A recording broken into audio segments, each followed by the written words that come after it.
வெத்தலையில் பிறந்தவரை போற்றி துதி மனமே, இன்னும் வெத்தலையில் பிறந்தவரை போற்றி துதி மனமே. இயேசுவின் நாமத்துக்கு ஸ்தோத்திரம். எரேமியா 33 அதிகாரம் 14-16 முடிய.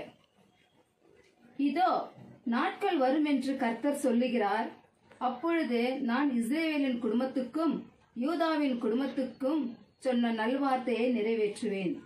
அந்நாட்களிலும் அக்காலத்திலும் தாவீதுக்கு நீதியின் கிளையை முளைக்க பண்ணுவேன். அவர் பூமியிலே நியாயத்தையும் நீதியையும் நடப்பிப்பார்.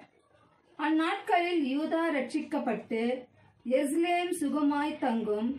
அவர் எங்கள் நீதியாய் இருக்கிற கர்த்தர் என்பது அவருடைய நாமம். ஆமென்.